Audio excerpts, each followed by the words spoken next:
Somewhere in the Saudi Arabian desert right now, a Ukrainian drone specialist is teaching a Saudi air defense crew how to kill an Iranian Shahed. Think about that sentence for a moment. A soldier from a country fighting for its survival, a country that has been begging the world for air defense systems for 4 years, is now exporting the knowledge, the technology, and the hardware that it built under fire to some of the wealthiest nations on Earth. Not as charity, as trade. And in return, Ukraine is negotiating for the one thing it needs more than almost anything else: the Patriot interceptor missiles that Gulf states are sitting on, and that Kyiv is burning through faster than anyone can produce them.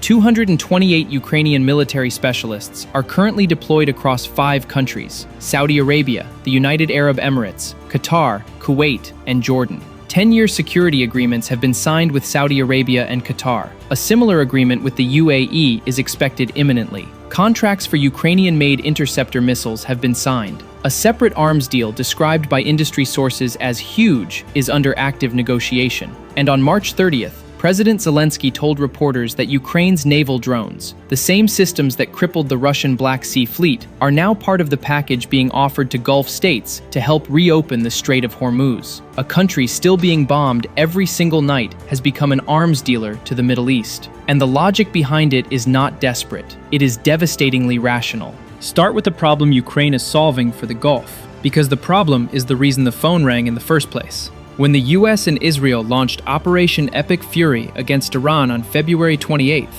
Iran retaliated by launching Shahed drones and ballistic missiles, not just at Israel, but across the Gulf.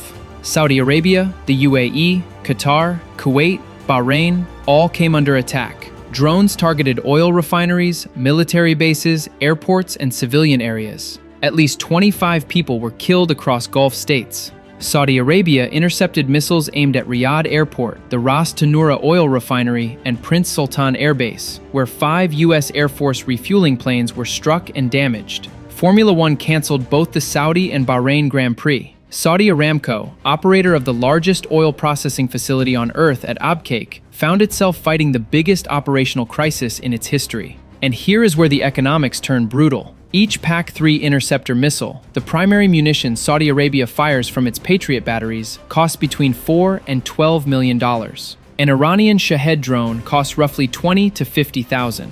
Every dollar Iran spends on attack drones forces the defending state to spend between $80 and $600 on defense. In just 3 days during the early stages of the conflict, Zelensky noted, more than 800 Patriot missiles were fired in the Middle East. 800. At $4 million each on the conservative end, that is $3.2 billion of air defense ammunition consumed in 72 hours to stop drones built from plywood and foam. The Gulf states were bleeding money at a rate that no defense budget, no matter how large, could sustain indefinitely. Saudi Arabia spends over $80 billion a year on defense, the 7th largest military budget in the world. And even that was not enough to make the maths work. Ukraine had already solved this problem. Not perfectly, not completely, but functionally. Because Ukraine has spent 4 years fighting the same Shahed drones. First the Iranian-built originals, then the Russian-modified copies produced by the thousands at factories in Alabuga. Out of that crucible, Ukraine developed something the Gulf did not have: an integrated, layered, battle-tested defense system, specifically designed to kill cheap drones cheaply.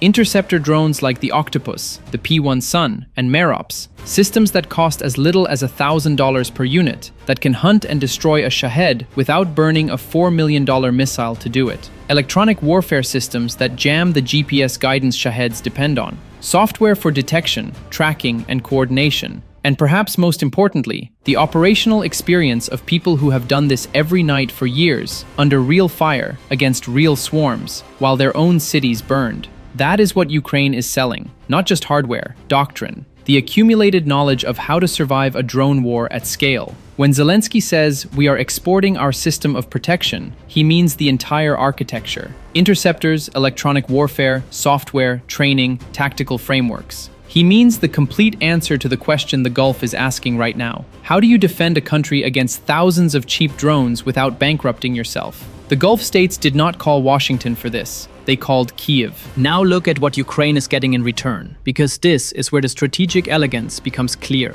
Ukraine desperately needs Patriot interceptor missiles, specifically PAC-3 rounds, the munitions designed to kill ballistic missiles, which Russia fires at Ukrainian cities almost daily. Global production of PAC-3s is roughly 60 per month. Ukraine needs that many just for itself. But the Middle East has been absorbing an enormous share of available stocks since the Iran war began. Zelensky said publicly that he can see partners directing Patriot ammunition to where things are most intense, primarily the Middle East. For weeks, there was real fear in Kiev that the Iran war would drain the Western air defense pipeline and leave Ukraine exposed. The Gulf deals invert the dynamic. Instead of competing with Saudi Arabia and the UAE for the same limited pool of Patriot missiles, Ukraine is offering to reduce those countries' need for Patriot missiles by providing cheaper alternatives against the drone threat. If Ukrainian interceptor drones handle the Shaheds, Gulf states can redirect their expensive PAC-3 stocks toward ballistic missile defense, or, critically, transfer surplus rounds to Ukraine. The trade is not weapons for cash, it is cheap defense for expensive defense. Ukrainian drone interceptors flow south, Patriot ammunition flows north. Both sides get what they need most, and the global air defense supply chain stops being a zero-sum competition. Zelensky has confirmed this is part of the discussion. He told reporters that the Patriot missile shortage was raised during his Gulf visits. He was careful not to provide details, but the architecture is unmistakable. Ukraine is positioning itself as the solution to the Gulf's most urgent military problem, in exchange for access to the Gulf's most abundant military asset, the high-end interceptors Ukraine cannot get anywhere else fast enough. Beyond missiles, the deals include energy cooperation. Zelensky confirmed that Gulf states have agreed to supply diesel and other critical fuel that Ukraine needs immediately. Ukraine's energy infrastructure has been devastated by years of Russian strikes. At least two-thirds of its power generation capacity has been destroyed, damaged, or occupied since autumn 2024. Diesel for generators, for military vehicles, for the civilian economy is not a luxury, it is survival fuel. Getting it from Gulf states rather than competing on the open market at a time when global energy prices are spiking because of the very crisis Ukraine is helping those states manage is another layer of mutual benefit baked into the structure. The deals are also structured for longevity. 10-year agreements with Saudi Arabia and Qatar are not one-off weapons purchases. They are frameworks for joint production, co-development, investment, and technological partnership. The Qatar deal specifically includes the establishment of co-production facilities. That means Ukrainian drone technology being manufactured on Qatari soil, with Qatari investment, creating a defense-industrial relationship that both sides have economic incentives to maintain. This is alliance building through factory floors, not just memoranda of understanding. And then there is the Hormuz angle, which takes this from a bilateral arms deal into genuine strategic territory. Zelensky explicitly offered Ukraine's experience in unblocking maritime trade routes to the Gulf states. He pointed to the Black Sea corridor, the system Ukraine built to reopen shipping lanes through waters Russia had tried to close, using naval drones, electronic warfare, and coordinated strikes against the Russian Black Sea fleet. That campaign forced Russia to withdraw its warships from the western Black Sea and reopened commercial shipping to Odessa without a formal naval escort or international agreement. Ukraine did it with sea drones, intelligence, and audacity. Now Zelensky is telling the Gulf, the same capability that broke Russia's blockade of the Black Sea can help break Iran's blockade of Hormuz. Ukrainian naval drones, the same systems that sank Russian warships and drove the Black Sea fleet to Novorossiysk, are reportedly part of the package being offered. The concept is not hypothetical. It is a proven model being transplanted to a different body of water. The Black Sea precedent deserves closer attention because it is the proof of concept underlying the entire Hormuz pitch. In 2022 and 2023, Russia controlled the western Black Sea. Commercial shipping to Odessa was frozen. Ukraine's grain exports, a lifeline for the national economy and for global food supply, were effectively hostage to Russian naval dominance. Ukraine did not have a navy capable of contesting that dominance in any conventional sense. What it had was innovation under pressure. Ukrainian engineers built sea drones, unmanned surface vehicles packed with explosives and guided by remote operators, that could slip past Russian defenses and strike warships directly. Over the following months, these drones sank or severely damaged multiple Russian vessels, including the flagship cruiser Moskva and several landing ships. The cumulative effect forced Russia to pull its Black Sea fleet away from the western basin, reopening the shipping lanes without a single Ukrainian warship firing a conventional round. The corridor that emerged allowed grain exports to resume, generating billions in revenue and demonstrating that a determined force with cheap autonomous systems could break a naval blockade imposed by a much larger fleet. That is the template Zelensky is now offering the Gulf. Iran has not closed Hormuz with a traditional naval blockade either. It did it with drones, small boats, mines, and the threat of violence. Exactly the kind of asymmetric denial that Ukraine proved vulnerable to cheap, smart countersystems in the Black Sea. The fit is almost too clean. This matters for reasons that go beyond the strait itself. If Ukrainian sea drones are deployed to the Persian Gulf, Iran's toll booth system, the choke point around the Rock Island where the IRGC is currently vetting and charging ships for passage, faces a new threat. Autonomous maritime systems designed to operate in contested waters, built by engineers who have spent years adapting to Russian electronic warfare, could provide exactly the kind of asymmetric counter-tool that 22-nation coalitions and carrier strike groups have so far failed to deliver. Not because the US Navy is not powerful enough, but because the threat is not conventional enough. Iran closed Hormuz with cheap drones and small boats, not with a battle fleet. The answer may need to come from the same price bracket. Step back and look at the full picture of what Zelensky has assembled in the span of a single month. Ukraine is fighting a full-scale war on its own territory. 1,000 Russian soldiers are being killed or wounded every day along a 1,200-kilometer front. Russia has just launched its spring-summer offensive against the fortress belt. Ukrainian cities are being hit nightly by drone swarms and ballistic missiles. And in the middle of all of this, the Ukrainian president flew to Saudi Arabia, the UAE, Qatar, and Jordan, signed 10-year defense agreements, deployed 228 military specialists, closed arms deals, offered naval drone technology to help reopen the world's most important oil choke point, and positioned Ukraine as an indispensable security partner for the wealthiest countries in the Middle East.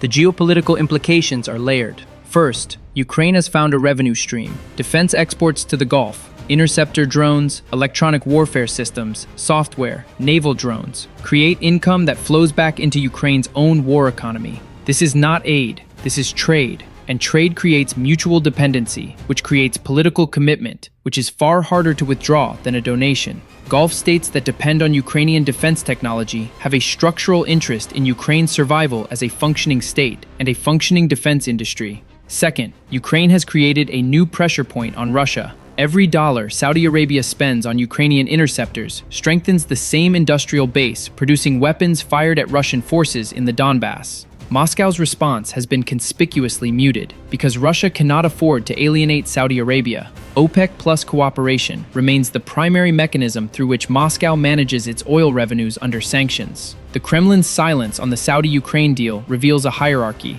Energy revenue outranks wounded pride. Ukraine has found a transaction that hurts Russia's strategic position, but that Russia cannot publicly oppose without damaging its own economic lifeline.